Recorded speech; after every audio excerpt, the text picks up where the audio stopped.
So this section concludes with some discussion of algebra, and there's no explicit questions that talk about algebra in this homework section, but I do want to take a few minutes to kind of discuss what's going on in this section, as I think it will be helpful a little later on, and may answer some more implicit questions that you might have about algebraic manipulation in a couple of things. So the main thing, the most important thing about this section that I think they bring up is this part of the section that it brings up is, well, actually there's two things. One, the reason why we're introducing, we wanted to go up to this idea of real numbers is it helps us solve algebraic equations and inequalities. So if I'm going to talk about a solution to an equation, I need kind of all the numbers that I could have as solutions at my disposal. And if I leave off those irrational numbers, I'm leaving off a lot of potential solutions, just like in Pythagoras' problem. And he thought, basically, if I'm talking about length, all my solutions should be rational numbers, but that's not the case. And if I completely ignore the irrational numbers, I'm not going to have all possible real solutions at my disposal. So that's why we really want to be able to talk about the real numbers. We want to be able to solve any equation or inequality. The other important thing that I think this is doing is it's really talking about what an equation is and what an inequality is. So inequalities and equations are both sentences. What that means is they have subjects and verbs.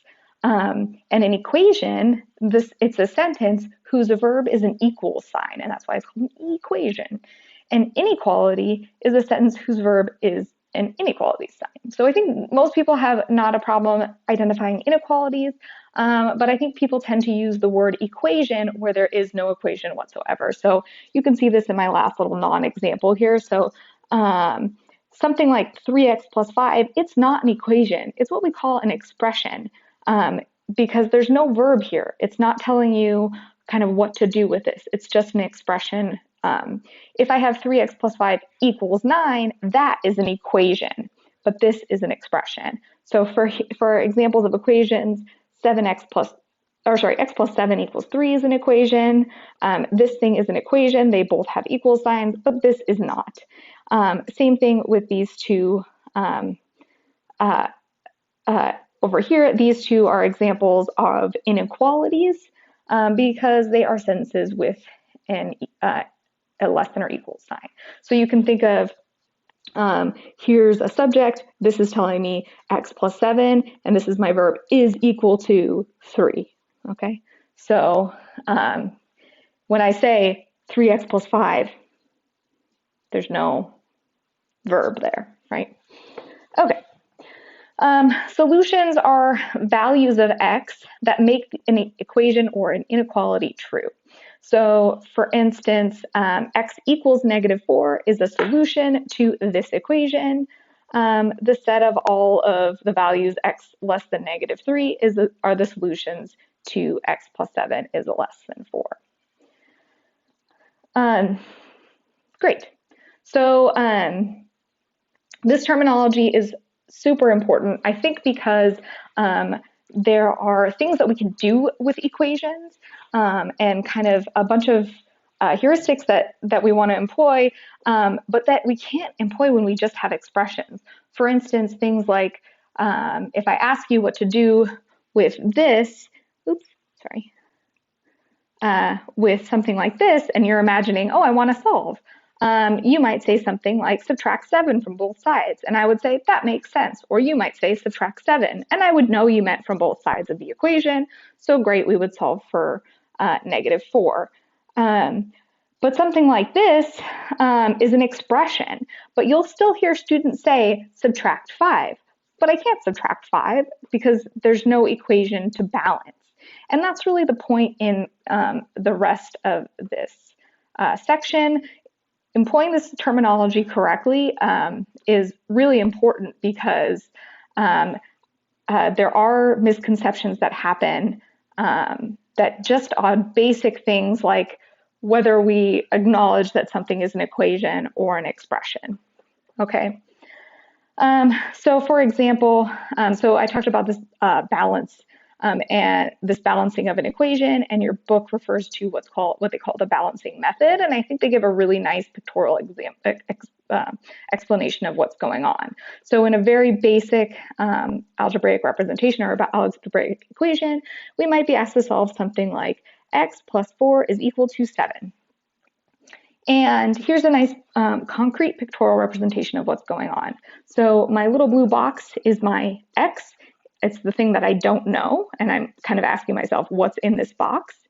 And on one side of the scale, I have an empty box that I don't know what's in there, what it has in it, and then I have 4 coins.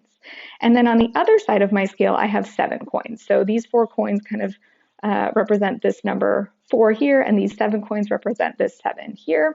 And kind of the fulcrum that they're balancing on is really the equation. Okay, and so what I do is, in order to solve this equation, I can think of subtracting 4 from both sides, or in other words, adding -4 to both sides. And we want to think of doing this equivalently to both sides so that the scale stays balanced. So I'm going to take off 4 coins from this side, and I'm going to remove also 4 coins from this side. And I see that this blue box is just equal to the 3 coins that I have left. So here's a really nice model for what we're doing when we subtract 4 from both sides of an equation, or add -4, okay? So I did out an example of what this would look like for a more complicated equation. So here's 4x plus 5 is equal to 2x plus 13. Here we would start off, so we have 4 boxes on one side, 2 boxes on the other, 5 coins on one side, 13 coins on the other. I might start off by subtracting off 5 coins from each side. And then I might subtract off 2 boxes from each side.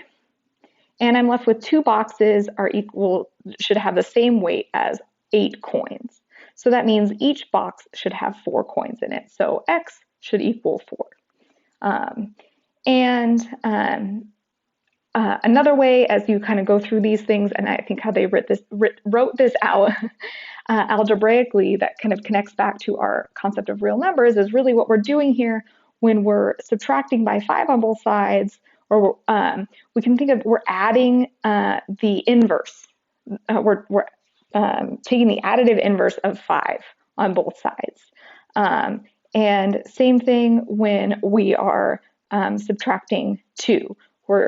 We can think of this as additive inverses and multiplicative inverses that we can use to solve these equations and inequalities.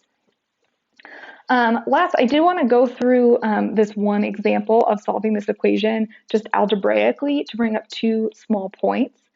And one point is that, the main point being I want to, I think it'll help us with manipulating square roots.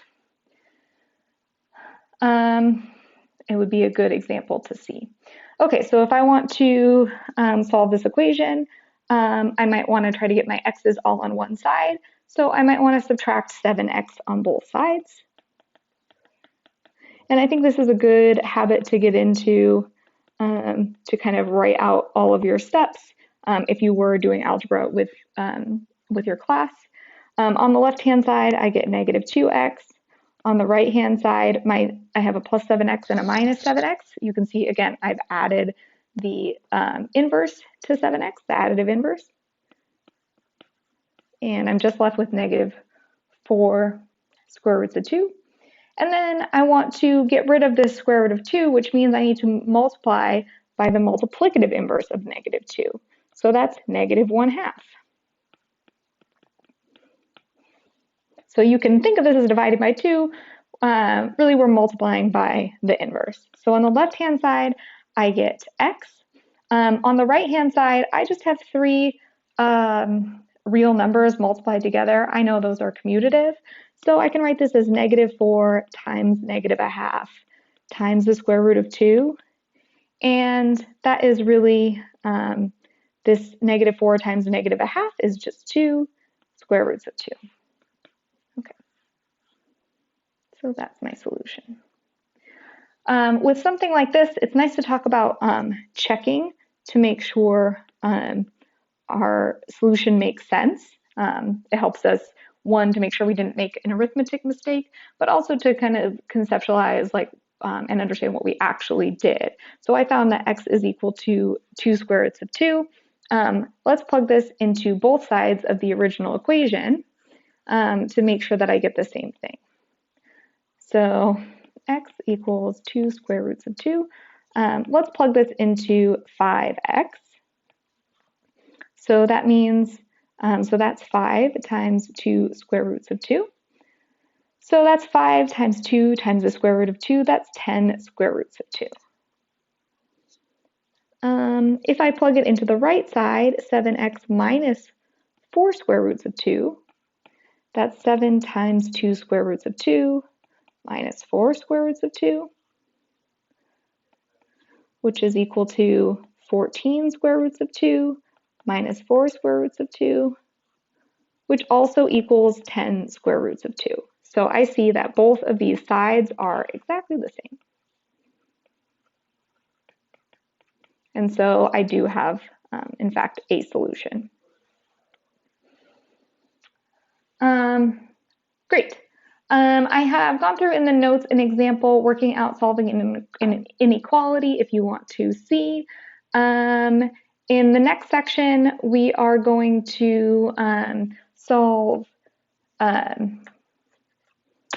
we are going to talk about relations and functions. So a lot of what we've been, this solving plays into kind of something that we might do to manipulate a function.